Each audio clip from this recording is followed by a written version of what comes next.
speakers. Yeah, so welcome to speakers, Stylianos and Nang, to our second masterclass actually in this series held by DLT Science Foundation. And when we had the last session, we had a DeFi session plus the token velocity actually.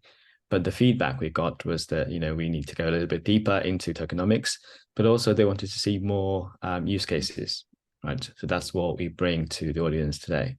So I'll hand over to Stylianos for the first session on tokenomics auditing. Over to you. Perfect. Thanks, everyone. Thank you, Wei. Hi, everyone. Very happy to be here with you today. I'm going to start off with a brief introduction to tokenomics, for those of you who are very new to the subject. And then I'll move on to tokenomics auditing, which is something I've been researching and I've been working on over the last couple of years or so.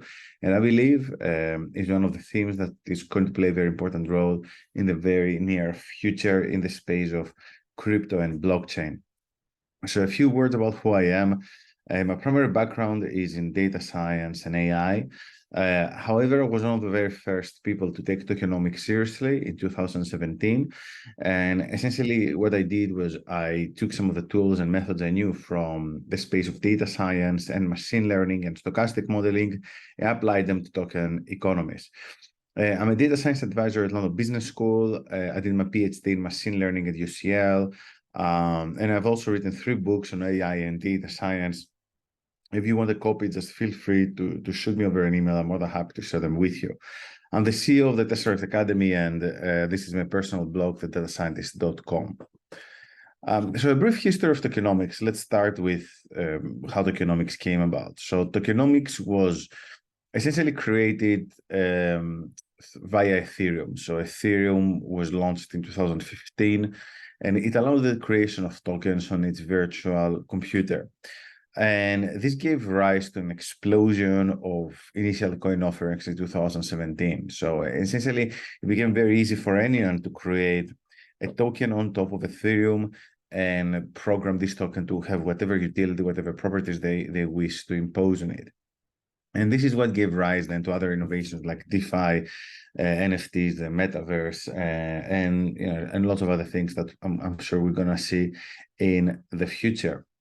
So tokenomics, essentially, it describes the study and development of token economies, right? So if we have to come with a definition, we should say that tokenomics is the study and management of the economics behind cryptocurrencies and digital assets.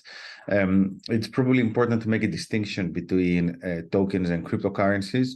For a long time, cryptocurrencies were, let's say, the name of the game, and then with Ethereum and tokens, and then other layer 1s and now layer 2s and interoperability chains and things like that, tokens here essentially overtaken cryptocurrencies. It's more likely that someone starting a new project in this area, they will be creating a token on top of a layer 1 instead of creating creating their own cryptocurrency. Okay, so tokenomics essentially is the study of these types of economies on the blockchain. And as a discipline, I believe, calling it discipline, maybe it's a bit brave because it's so new, but I do wholeheartedly believe that it is a separate discipline. It has started to resemble a discipline, very much so. It encompasses a wide range of factors related to the creation, distribution, and use of tokens within blockchain ecosystems and decentralized networks. And tokenomics seeks to understand how tokens function with these systems, or maybe I say ecosystems, including utility, value, governance, and the impact on various stakeholders. So long story short, Ethereum allowed us to create virtual economies, which now we can create on many different layer 1s and 2s.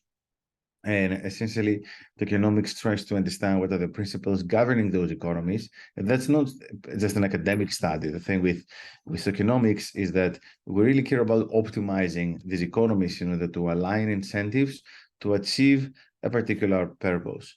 So the first goal of tokenomics is always to allow the combination of incentives on a blockchain. Okay, so for me, this is key in tokenomics and in the crypto space, in the Web3 space. That is, token economies allow us to align different types of incentives in any way we wish to achieve a certain outcome. And this opens up countless possibilities, which allow us to build economies focused around different themes. And tokenomics has become very, very important for any project. So it can easily destroy a project if token economy is not set up in the right way, but it can also make a project fly if it is. There are various key elements. These are some of the key elements. I don't think that's an exhaustive list, but these are some of the most prominent features of tokenomics. Token distribution is obviously one, and for a long time, token distribution had been synonymous with tokenomics, but I don't think this is the case any longer. It's just one part of a very big picture. So token distribution obviously refers to how tokens are distributed across agents like investors, the public, and also how the tokens are being issued, which you understand the way it used to be ICOs, not so much anymore. Then the utility obviously is probably the most important factor other than the distribution. A token needs to have a certain utility within a system, otherwise it just can't. It usually won't go anywhere. That's not to say that we've not witnessed many examples for what we call Ponzinomics, for example, that is tokens with no inherent utility. They make up a nice story as to why they're useful, and then they just acquire value. Some people get money, then they crash. We witnessed a lot of that in NFTs in the metaverse space. It's one of the things that tokenomics auditing can really help with, which is the topic of this presentation, which we will cover in the second part of this workshop. Inflationary, deflationary dynamics, very, very big. That is a system issuing new tokens, which means this increases supply, which can then lower the price of a token, or do have deflationary dynamics. You probably heard that, oh, Bitcoin is deflationary and so on and so forth. What this means is that it has limited supply. So over time, this puts some additional pressure on the price. And however, there are certain ways to artificially impose certain restrictions on the price through scarcity burns, staking, things like that, which, again, these are some of the tools we have in our toolbox, and we're going to also discuss this later. Governance is also an important factor. In the last few years, we've seen more and more projects fall like within the category, within the description of a DAO, that is a decentralized autonomous organization. And obviously governance is at the core of this. So many projects use tokens for governance. And then finally, incentives and economic models. And it goes without saying that this is really at the heart of a token economy. Is the token actually incentivizing certain types of behavior, which then create a virtuous loop? Does it create economic value? Is it sustainable, or is it not? And these are some of the things we look in when we're doing audits as well. There are different types of tokens, and I mean, there are different types of categorizations, but I guess the most prominent categorization is this threefold categorization that breaks tokens down into three different types: utility tokens, security tokens, and governance tokens. So utility tokens are tokens that are used to access goods or services within an ecosystem, but they do not represent ownership of that ecosystem. Okay, so the most basic example of a utility token is a token that is used to pay fees for some service, like you pay fees to access the Ethereum blockchain. Security tokens, on the other hand, they represent some kind of ownership, and security tokens can be significantly, I mean, they're a bit of a different beast, as a business model, they make perfect sense. However, there are certain issues around regulation and security tokens, which can cause many, many issues down the line. So in practice, many projects, they try to do anything within the power to make sure that their token is a utility token and not a security token. Then governance tokens. So governance tokens, as the name implies, they give the right of participation to a decentralized autonomous organization or to decisions within a protocol. And depending on how popular governance is, how the protocol is set up, how big the community is, some of those governance tokens sometimes can acquire very significant value. Quite often, you can have utility tokens coexist with governance tokens because there are certain tokenomics designs that allow both to exist at the same time. And there are obviously different factors that can affect the value and the price of a token. These are three of them. I'd say first and foremost, the most important one is supply and demand dynamics, which is common sense, really. Then utility is probably ideally the main factor behind demand. Not to say that in some cases, especially around bull runs, we might also see speculation being a very important demand factor, and also community. Okay, so usually the big projects, they have a combination of all those factors together. They have lots of utility, there's lots of demand, there's a very strong community. So if you think of things about like a Bitcoin and Ethereum and big layer ones, or even layer twos like Polygon, you're going to see all these things being there. When you look into newer projects, they always try to figure out how to create each one of those things, like, oh, how can you create a community? How can we increase our utility? How can we make sure there's not as much supply and there's more demand than supply, things like that. And obviously tokenomics as a concept and tokens in general, I mean, they offer many benefits. And again, I guess it's a good idea to explain this, because tokenomics is not necessarily synonymous with crypto or blockchain. If anything, it came about, let's say, tokenomics became popular as a thing a few years after Bitcoin was launched. First of all, the technology was not there.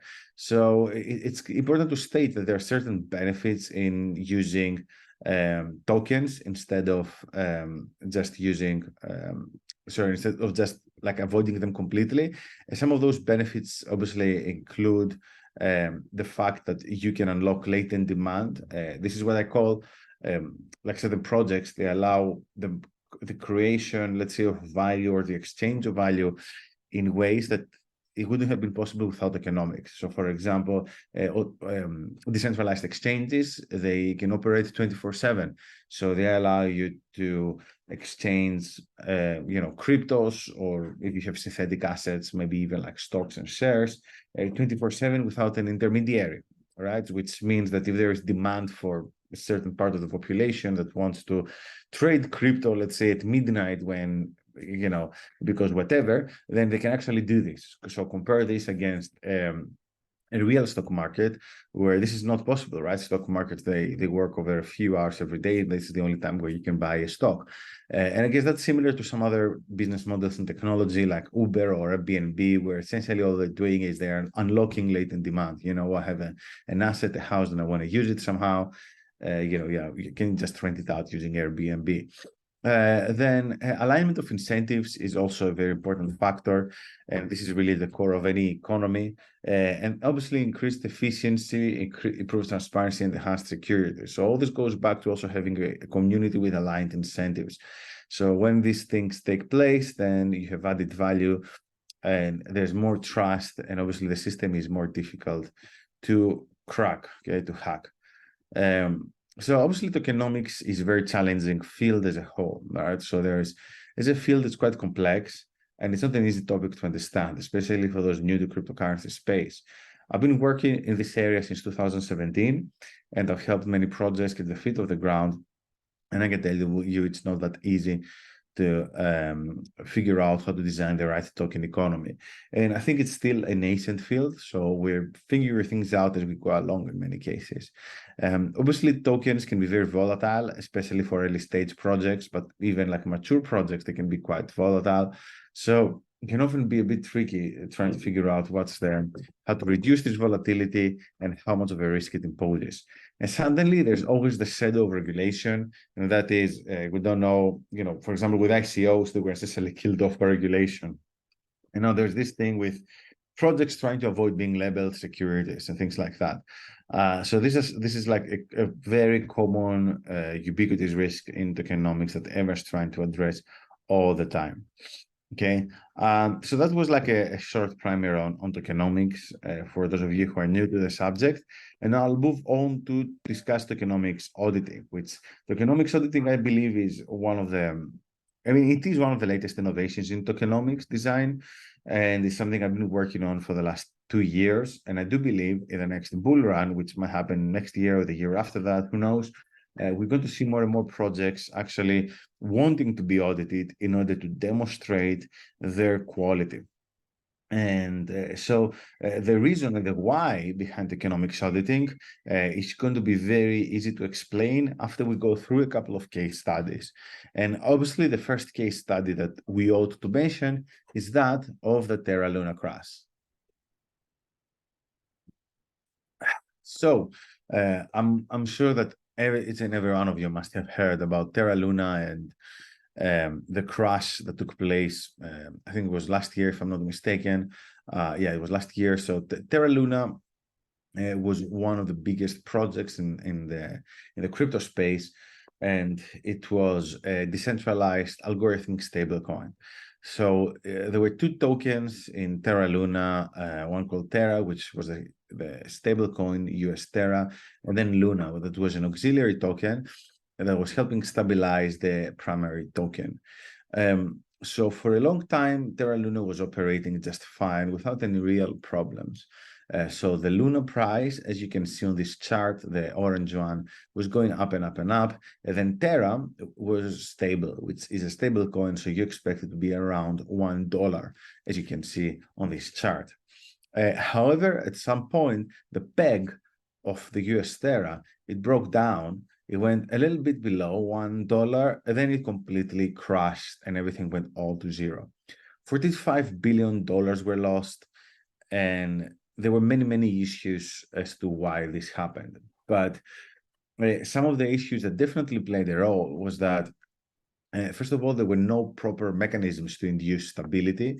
The system had never been audited, and it was also being presented by the founder as a flawless system that would dominate the crypto space. And finally, the treasury of the project was completely mismanaged. They had the opportunity to save the project a few times, but they never really did that. Okay. So apparently this was a project that played a very, very important role in the crypto space. We're talking about an immense amount of value there, and no one ever really bothered to check whether things are right and whether it's going to work, whether it has been stress tested or anything like this. And Doc Von, the CEO of Terra Luna, was like, yeah, that's the ultimate token, the ultimate project, the ultimate stablecoin. It's going to dominate everything, and then it just crashed, and many people lost a significant amount of value. And then another very famous scandal is obviously the one by FTX and Sam Bankman-Fried. $1 trillion loss, again, like immense financial loss. It's like horrible. Many lives were destroyed, and there were many dodgy things happening, especially on the accounting side. But on the tokenomics side, something that was very prominent and very dodgy, let's say, was the fact that FTX was issuing its own tokens and then placing them as collateral, which is pure insanity. But again, no one really said anything about this. No one knew anything about this. No one had audited any of these processes. They all just took for granted that, yeah, it's a very big project. It can fail. It's a very serious exchange. So again, you can see how the lack of oversight can create monsters, which even if they seem too big to fail, actually they can fail, and they can fail with a bang. Yeah. On another note, one of my favorite examples in tokenomics auditing it was a smaller and less well-known project called Diamond Up. So, and this is now has been transformed into a new ecosystem called DSO. But back then, I think it was 2021, if I'm not mistaken, there was this Twitter clone called BitCloud. A very nice idea. It was functioning quite well, nice community. But also they had a very nice vision. Essentially, what they wanted to do is they wanted to give power back to creators. So they said, look, you can. The way this works is that you create an account and then you have a creator coin, okay? And then the more people buy the coin, the more value the coin gets. And they use the bonding curve mechanism to do this. So a bonding curve is essentially a function which can determine the price of a token based on factors such as, in this particular case, how many people have bought it. So the way this mechanism was designed, it incentivized what we call rug pull. So essentially, a creator was incentivized to popularize their work, and once they became popular, then they were incentivized to just sell everything and then take the profit from themselves. So even if the platform had a nice community, it was working very well, it had this endemic problem of rug pulls. So one rug pull after another, and then eventually, what happened is that there were so many rug pulls that just users just lost trust. So essentially this project went defunct, and then now it has relaunched under a different brand and a bigger vision as part of something called DSO, like the decentralized social blockchain. It's a bit sad story because it's not like the founders of this project they had any kind of financial gain like Sam Bankman-Fried or the Terra Luna CEO Doc Von. It was just a bad design that killed what was otherwise a very, very good idea. And again, if they had been through some kind of audit, it would have been possible to tell them, yeah, look, there's actually this very important weakness in what you guys are doing, and you should fix this now than, now than later. Another good example of failed tokenomics is Axie Infinity. This is a game in the metaverse and Web3 space that was very, very popular during the metaverse hype. It was a year and a half ago. And Axie Infinity is a game, and you have two different tokens, a governance token and like a regular token. And you can use this token essentially to buy items and stuff. And the main problem that the token economy had was that you could get rewarded to play the game and take certain actions, but this made the token very inflationary. And this worked well during a bull run. So there were more and more players flooding into the game and more money flooding into this token. But once the market stopped going up, then this project ended up with very high inflation, with an oversupply of tokens, but not enough demand to sustain the price. And essentially, they didn't have any sinks, as I say on this slide, any economic sinks to make sure that, okay, you're producing this token, but then it's not just increasing the circulating supply for no reason at all. And then eventually, this had a very big impact on the price. Then the Axie Infinity team, they tried to use their treasury to defend the price. And obviously now this project is not as popular as it once was, but we're in a bear market anyway. And that's like another very good case study of why you need to be careful with tokenomics even before you launch your project. So I believe the solution to many of those problems and many of those case studies that I just presented to you is tokenomics auditing. And the objective of tokenomics auditing is to provide an assessment of a token economy and to explain whether a token economy can achieve its goals, whether there are any weaknesses, and what users and investors need to be aware of. And it doesn't come down to saying, you know, that tokenomics is perfect. It doesn't come down to saying that there are no weaknesses, that, the project is going to go 1,000x or anything like this.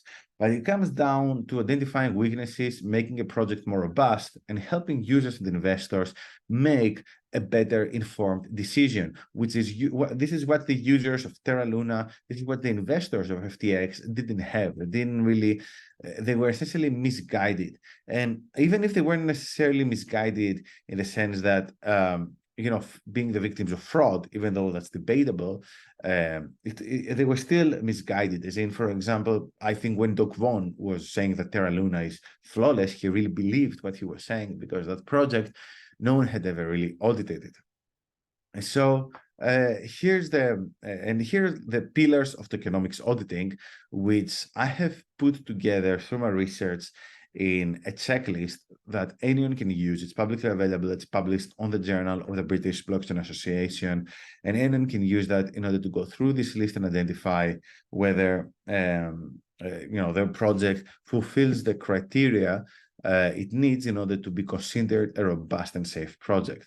So we start with the business token interaction, then we have allocation and distribution, then structural analysis, and finally stability and stress tests. So first of all, business token interaction.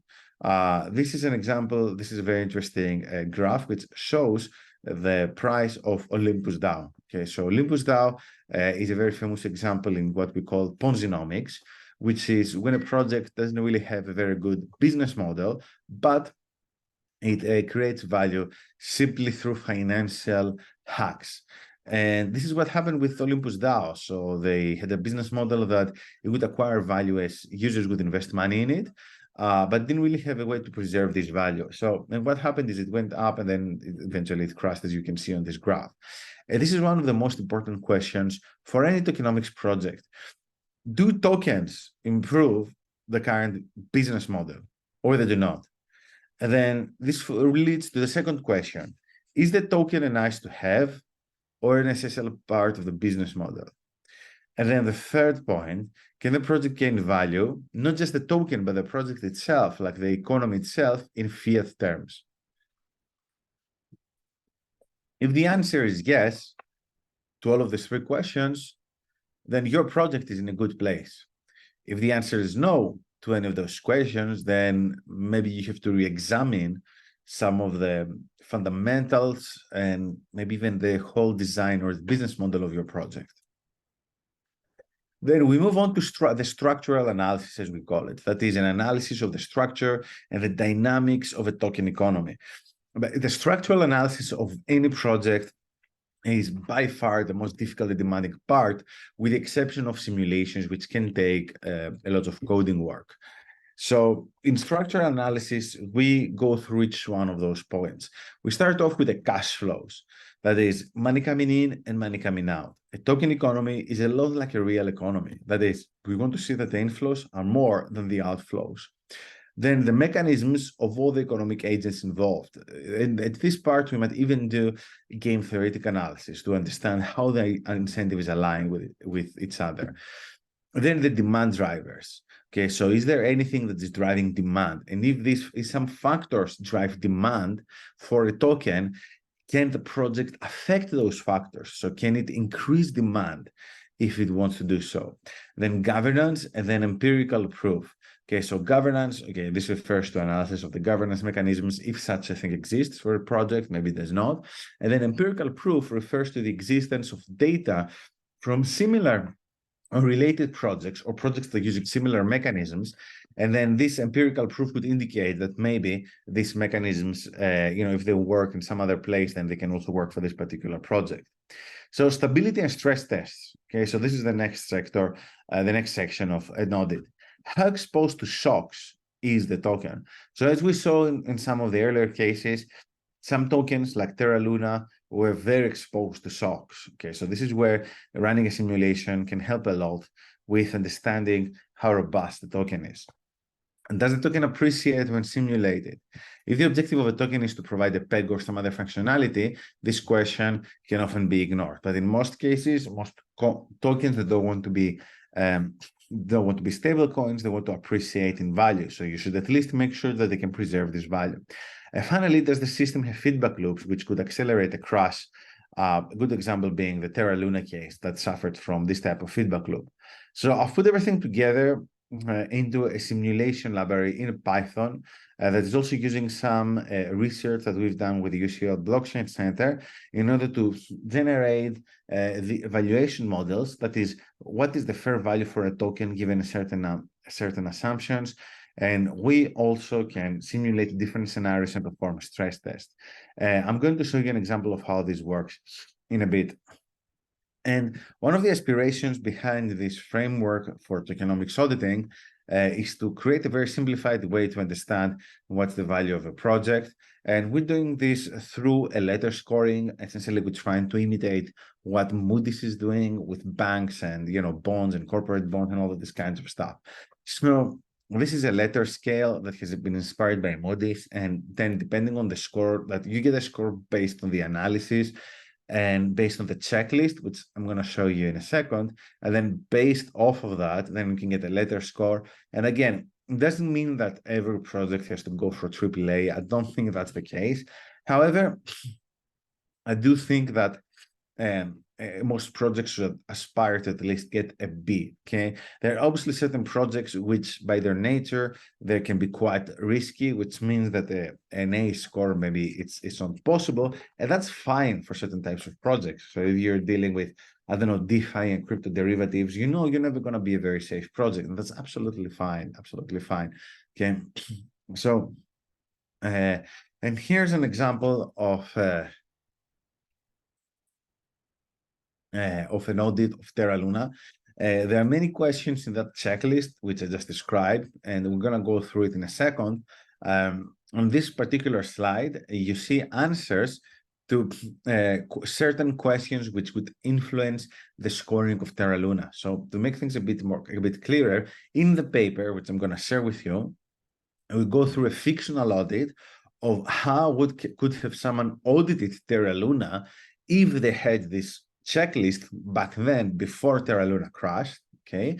And they had the information they had back then. That is, because now we know that Terra Luna crashed, so it's easy to look, at it and in hindsight say, yeah, of course it crashed because yada yada yada. So we ran this, let's say, exercise and said, okay, so if someone wanted to run an audit back then, it didn't possess perfect information around the project, the only thing they had access to was this checklist and what is publicly available. How could they go about giving Terra Luna a score? And through these questions, let me spell them out for you. We started with the fact that Terra Luna requires a critical mass in order to be able to provide value, so that's a negative. Demand is not fully controlled by the protocol. This was actually their downfall. It could be, you could say that rewards are largely speculative. To Terra Luna's case, they were actually trying to improve rewards and make them less speculative, but eventually this wasn't enough. Their efforts were not enough. Rewards in underlying value. The demand drivers depended on entities that generate real economic value or speculative factors. It was more speculative factors, and finally, there were some Ponzi-like elements which actually they became better known after the crash, even though many users were aware of them before the crash took place. So each one of those points is like a question that has to be answered through the checklist, and it eventually gives a negative, it provides some negative points to the overall audit. And this gives it a score of double B. So what double B means, it can be interpreted as to that the tokenomics are good, but far from perfect. This rating corresponds with what was observed in practice. So what was observed in practice is that the project managed to grow. It had some very good bits and pieces. It was a decent project. It managed to maintain the peg in a very stable manner for quite a while until it didn't, okay? So this is what double B means. It means that, yes, it works, but it's not perfect. And this goes back to the principles of tokenomics auditing. That is, the principles are to help the users and investors make an informed decision, but this doesn't mean that because Terra Luna eventually crashed, it would have to crash, right? Maybe they could have taken some measures, made some interventions, and then it wouldn't crash. So double B means that it's a decent project with some weaknesses, so be a little bit careful, okay? So that's about Terra Luna. And what does the future of tokenomics auditing look like? So my personal belief is that in 5 to 10 years, tokenomics auditing might be a legal requirement for many, many projects. That is, pretty much like we see accounts now being audited, I believe we'll see tokenomics being audited. And the thing is, in the next 1 to 2 years, even if it's not a legal requirement, I believe that projects will want to do it themselves because they will see everyone else doing the same thing, okay? I believe that this is only the beginning of tokenomics auditing, and it can really help make Web3 and the crypto space a better and safer place to be. So this is the questionnaire. You can find the full version of it in the article published by the Journal of the British Blockchain Association. But if you, I'll quickly go through it because we have a little bit of time left in this presentation. But what you see here, you see the different categories which I outlined earlier. That is the business token interaction, structural analysis, which falls into a few different subcategories, cash flows, mechanisms of all economic agents involved, demand drivers, allocation distribution, stability and stress tests. And then within each one of those categories, we have to try and answer each one of those questions. The one that I'm using TokenLab for, the Python library I mentioned earlier, is essentially stability and stress tests. So it's very difficult to answer this one unless you run some simulations. And this is something I really specialize in. And this is why I also had to create my own library in Python in order to make this a reality. And what you see here is, I think, yeah, if I'm not mistaken, no, it's not an answered questionnaire. I can show you the one from Terra Luna if you want later.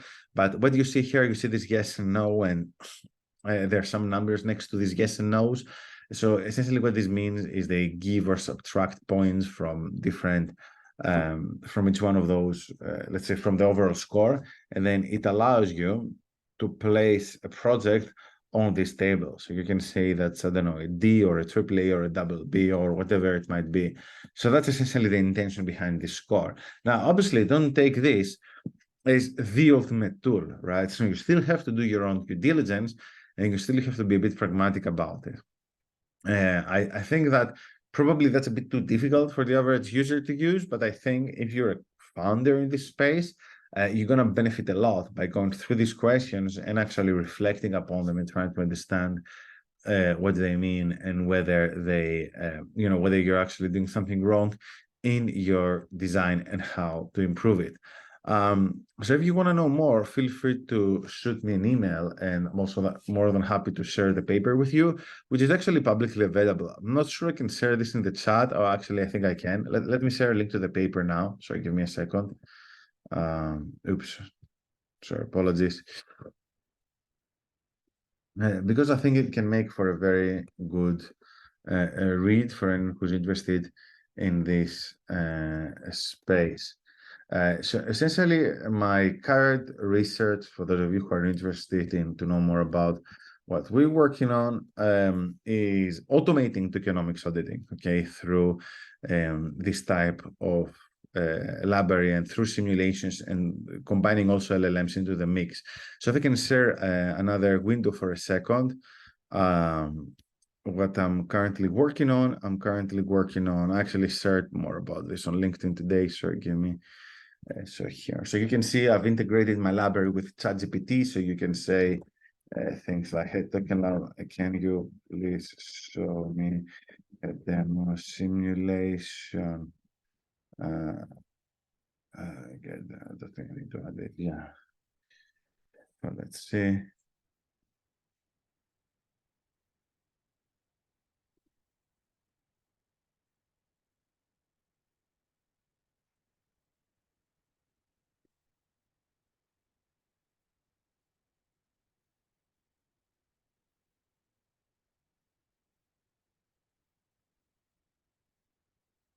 Yeah, I'm also sharing my details.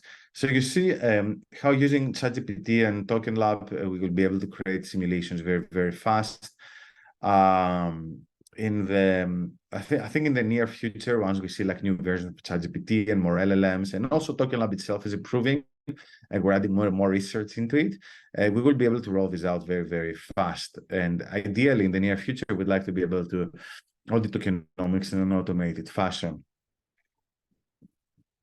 And this is really where we currently stand in the space of tokenomics auditing. And then you get some graphs like, okay, let me share my screen again. And then you get some things like this one. That's simulation I ran earlier. So that's like a demo simulation. Here you just see the price dropping, and then it stays stable around a certain value. The shaded areas are confidence intervals, demonstrating what's like a plausible range for the value, for a fair value of a token. And ideally, what you want to see is that you want to see things are not going to zero and they're stable or increasing. So obviously, there's quite a few things there, and I think we only have about 5 minutes left in this presentation. So what I'm going to do is I'm going to now stop sharing and open up to the audience for questions. Thank you.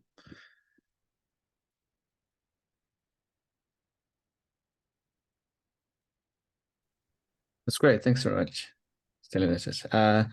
I think we'll ask the audience to paste their questions in the chat.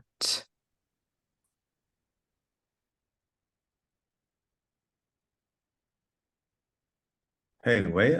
Okay, so I think I lost you for a second. You're there now. Yeah, first up a bit.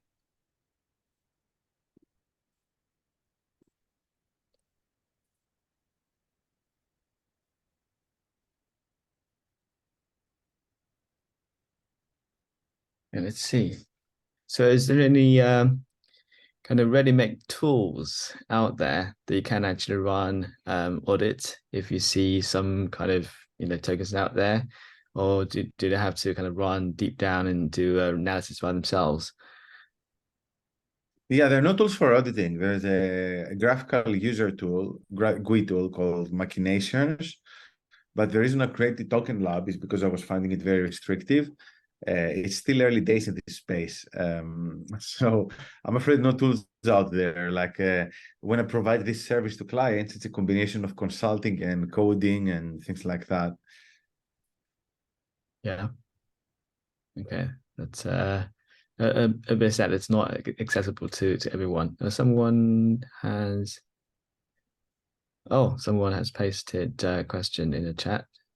Jazim asked, can you use this framework for auditing NFTs? Not exactly. I mean, the problem with NFTs is that quite often they can be speculative, right? So if the NFTs, they're part of a token economy and they create some real economic value, then yes, you can. But NFTs, as we saw them, like in the last bull run, they really have no inherent value. They can only be valued by the same principles that you can value art, which is very subjective and esoteric.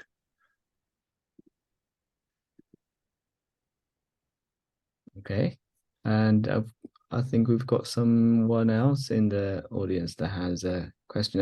I'll allow Rachel to speak maybe and answer and ask a question.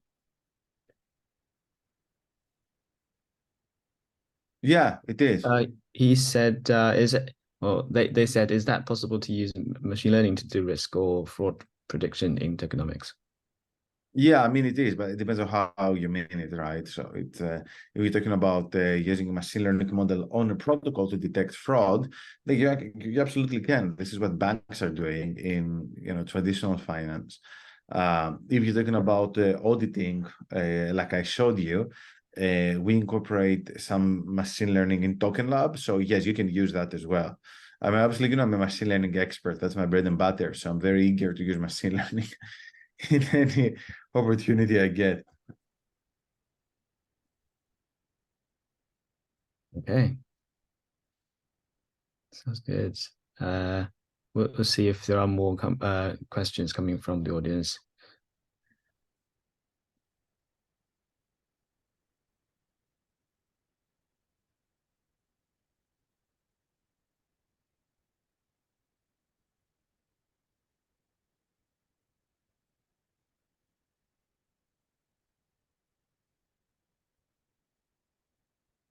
I don't see any questions. Answered. Yes. Okay. So and he did mention that this address this question regarding the framework for auditing NFTs a bit earlier. How widely is this framework can be applied? I mean, can it be used to assess to audit other types of all types of tokens or products? There's a bit of bias towards DeFi because DeFi was one of the riskiest, let's say, types of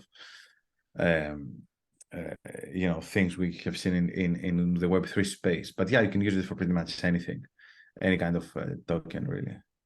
Okay. All right. Thank you. What are the next steps? There's a question by an anonymous attendee. What are the next steps to standardize the framework and make it available to wider public? That's what I'm working on. It's one of the reasons I'm doing these presentations. It really comes down to more and more projects using it and people sharing it in between themselves and then coming up with a version 2, a version 3, a version 4, and saying, yeah, that's like a standard in the field. That's what that's what everyone should follow. Okay.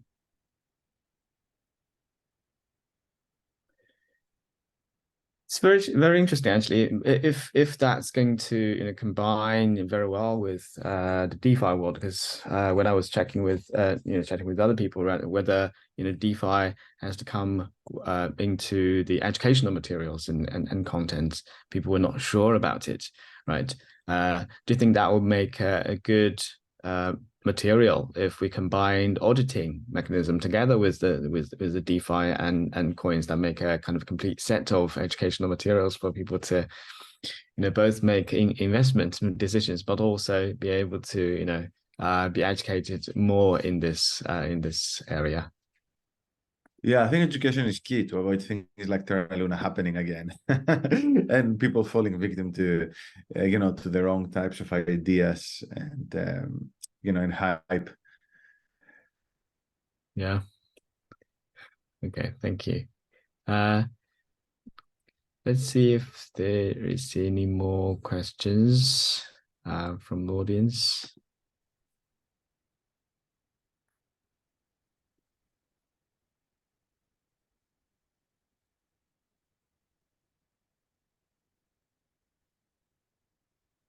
I think we're all clear. Okay.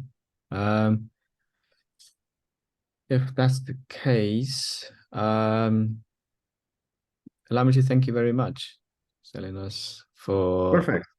a perfect presentation. Actually, I think I really enjoyed it, and uh, the reason why we didn't enjoy kind of introduced the speakers too much at the front is that it will be an integral part of a video. So when we cut off and in kind of clips for you and for Elaine, it'll be separate complete videos for us Okay. to do the presentations, so that they'll come to yourself very well. Okay. I don't know if Elaine is there as well, ready I'm for. going to stop recording my part now, if you don't mind. So I'll stop now. So if you want to start recording Elaine's part. Yeah, Yeah. absolutely. We can do that. Right. Thank you again.